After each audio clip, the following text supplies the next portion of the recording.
Nesse vídeo aqui vamos analisar o segundo episódio da 8ª temporada de Game of Thrones. Um episódio sem muita ação, mas com muitas resoluções de arcos de personagens. Come on, man, killer.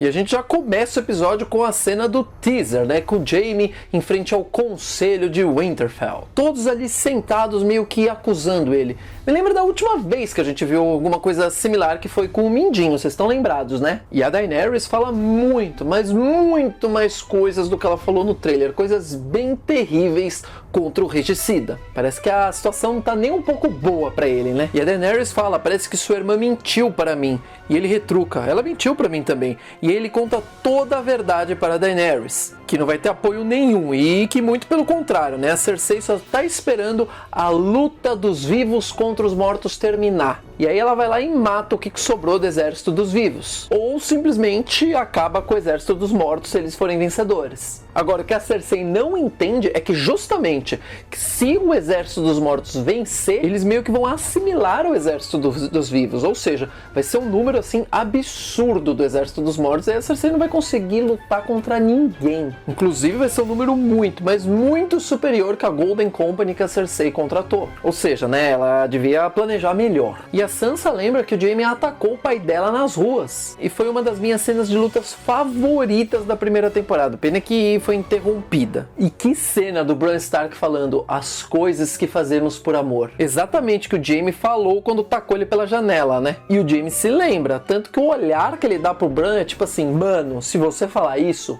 ferrou. Inclusive, acho que o Jaime borrou a cueca nesse momento, né? Mas aí a Brienne se levanta pelo Jaime. E ela ainda lembra a Sansa que ela também deve algo para o Jaime. E Sansa confia muito na palavra da Brienne. E a Daenerys fica pé da vida, porque ela percebe que ela vai ser voto vencido, né? Porque o Jon também vai voltar para deixar ele vivo. Afinal de contas, o que interessa pro Jon é ter número de soldado. Quanto mais soldados vivos, melhor. E eu acho que ele tá certo nesse quesito aí. E as coisas estão acontecendo muito rápido mesmo. Ótimo, é assim que eu gosto, sem enrolação. Eu sei, muitas pessoas vão dizer, esse episódio foi só enrolação, não teve ação nenhuma, foi só diálogo, não gostei. E eu entendo isso, eu também queria a guerra. Mas assim, esse episódio foi de muitas resoluções de arcos, resolver pontas soltas. Justamente porque muita gente vai morrer nessa guerra, e aí não vai ter muito o que resolver depois que morrer, né? E o que eu acho que vai acontecer é o seguinte, nos próximos 2 episódios vão ser só da luta contra o exército do Rei da Noite. Sobrando então mais 2 episódios para terminar Game of Thrones. E aí vai ser a luta contra Cersei, e aí talvez a metade do último episódio, toda a resolução de quem vai sentar no Trono de Ferro. Cara, eu só sei que eu vou assistir a série inteira depois que terminar. E finalmente a conversa mais constrangedora da série inteira. Jaime fala, eu sinto muito. E aí o Bran retruca, você não sentia naquele dia. Ou seja, hoje o Bran entende que sim, o Jaime sente muito pelo que ele fez. E que ele é um homem completamente diferente. Assim como o próprio Bran, que agora não é mais Bran, né? É o Corvo de 3 olhos. E eu ri muito quando ele falou, não contei nada porque iam te matar na hora, e aí você não ia poder lutar. E é como eu disse, o Bran realmente não culpa o Jaime. Ele até prefere que aconteceu tudo isso com ele, porque foi assim que levou ele a ser o Corvo de 3 olhos. E o Jorah, esse ator aí, foi escolhido para ser o novo Batman na série dos Titãs. Ele troca uma ideia com a Daenerys sobre o próprio arco dele, que ele foi perdoado por ela. E ele fala sobre o Tyrion, que realmente, né, só cometeu gafe comandando ali o exército da Daenerys. Quem sabe eles já estão preparando ali o terreno para ele ter uma ideia genial na luta contra o Rei da Noite e ele meio que se redimir. E que tal a menina idêntica à princesa Shireen, que morreu queimada? Galera, que momento tocante para o Davos. E agora que eles têm a cura para a doença, ela não tá mais viva. E aí a gente descobre que tudo que o Rei da Noite quer é matar o Bran. Se bem que eu acho que nessa altura do campeonato a gente já sabia, né? Afinal de contas, Bran tem acesso a todo o passado de todo mundo, ele pode ver tudo.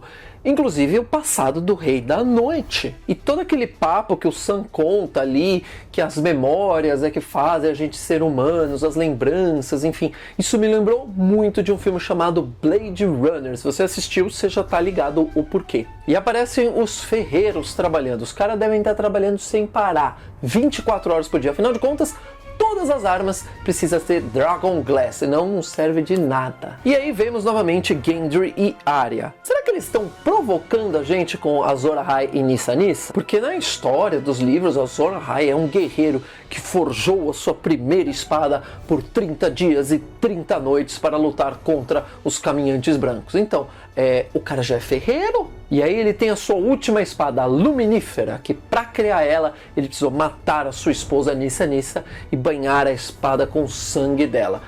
Acho que essa parte não vai rolar, né? Mais fácil a Arya matar ele. Porque assim, eu tô ficando bem preocupado que não vão usar isso na série, vão pular essa história na série. Eu espero que não, espero que usem. E que tal ele insinuando para a Arya que ela deveria ficar nas criptas para se proteger, já que vai ser tudo muito perigoso. Coitado dele, né? Não tem a menor ideia do que a Arya é capaz. Aliás, se tem alguém que não sabe de nada, que foi pego totalmente desprevenido nesse episódio, foi ele. Ele é o novo "você não sabe de nada", Jon Snow. E é bem engraçado, enquanto ele tá preocupado que a Arya Stark tá correndo perigo, a Arya só quer saber sobre o novo inimigo. É a velha arte da guerra. Sun Tzu, conhece seu inimigo antes de ir para a guerra. E a cara dele surpreso quando a Arya começa a tirar as pontas de lança, hein? Ele até fala, tudo bem, tô indo fazer a arma agora. Será que essa lança da Arya vai ser exatamente para fazer como o Rei da Noite fez com o dragão, só que com o dragão de gelo agora? Porque ele tinha uma lança, ele tacou no dragão. Quem sabe a Arya faça a mesma coisa. E tadinho desse dragão, né? Ele foi acertado quando ele estava vivo e virou morto. Agora que ele vai estar morto, ele vai ser acertado e, sei lá, virar morto. E a Arya já treinou muito com o bastão, que faz sentido ela querer uma lança. Que bom, nada mais é do que um bastão com ponta. E sinceramente, eu acho que eu fiquei mais surpreso do que ele, quando a Arya virou pra ele e falou assim, então, tira aí a roupa que eu quero experimentar isso daí antes de morrer. A Arya é safadinha, hein? A semana é santa, mas a Arya não. E eles estão com esse plano louco de deixar todo mundo nas criptas. Galera, esse é o pior plano possível. As criptas ficam embaixo do castelo, um lugar com pouco acesso, pouca entrada e pouca saída. Vai ficar todo mundo que não vai lutar lá. Ou seja, todo mundo concentrado num lugarzinho pequeno.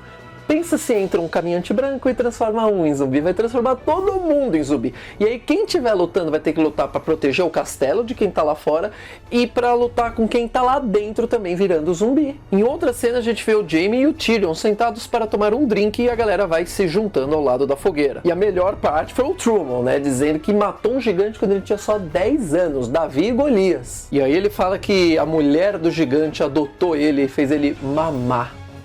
Eu vi que é por isso que ele ficou forte, né? Leite de gigante. Tá aí uma boa alternativa para quem compra whey, albumina, proteína, tudo isso. Então, leite de gigante deve ser riquíssimo em GH. Melhor alternativa que anabolizante. Afinal de contas, funcionou para ele. E nessa parte tem a minha cena favorita de todo este episódio. Jaime transformando Brienne de Tar em cavaleira. Acho que é Amazona, né, que fala? Não sei.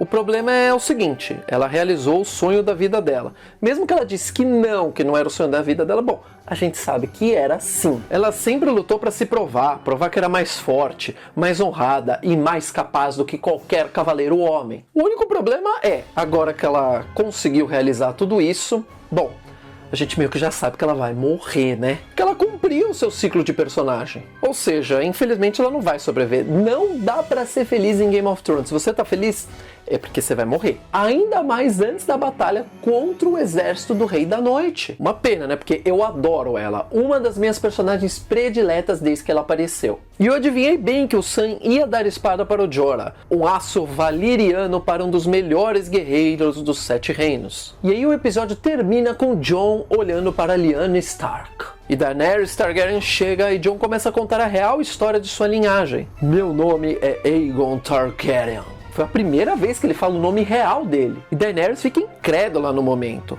Eu até achei que ela ia acusar ele de traição, mas aí ela já pergunta de que forma ele ficou sabendo, porque isso não pode ser verdade. E ela fica mais incrédula ainda, saber que ele ficou sabendo do irmão dele e do amigo. E diga-se de passagem que este amigo aqui teve o pai e o irmão queimados pela própria Daenerys. Ou seja, né, agora que ela não acredita mesmo. E ela ainda fala, se isso for verdade, então você é o herdeiro legítimo ao Trono de Ferro. Ou seja, a primeira reação dela, quando ela fica sabendo, não é pensar no incesto, não é pensar o que eles vão fazer com o namoro deles, não. É pensar que ela pode perder o trono pro Jon. E agora, como que eles vão resolver essa treta? Pode ser que o Jon não queira o trono, mas eu tenho certeza que ela não vai abrir mão assim rápido, de qualquer jeito, por qualquer coisa. E não, eu não acho que ela vai matar o Jon também não. Mesmo porque eu acho que ela tá grávida do Jon. Sim, eu sei que a bruxa lá colocou uma maldição dela, tal.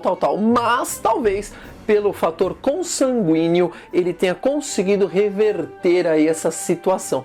E vocês se ligaram que a Daenerys fez uma menção ao Khal Drogo nesse episódio também, né? E também se a Daenerys traísse o Jon, o Norte jamais aceitaria ela. Eu acredito que, como já disseram no episódio passado, a solução mais simples é, os dois casarem. Isso resolveria o problema do Norte não se curvar a um novo rei, como a Sansa disse. Se for o Jon Snow, não vai ter problema. E aí, depois do casamento, eles podem revelar pra geral que o nome dele é Targaryen. Ou eles simplesmente podem ficar quietos, meter o louco lá e continuar casado e acabou. E o episódio termina com o alarme soando e os caminhantes brancos chegando. Nada do Rei da Noite voando no dragão por enquanto, né, galera? Infelizmente. E você, gostou desse episódio? Tá ansioso pro próximo episódio? Vai ser só pancadaria o próximo episódio, ainda bem. Tem outros vídeos aqui no canal pra você assistir. Nos vemos na próxima e valeu!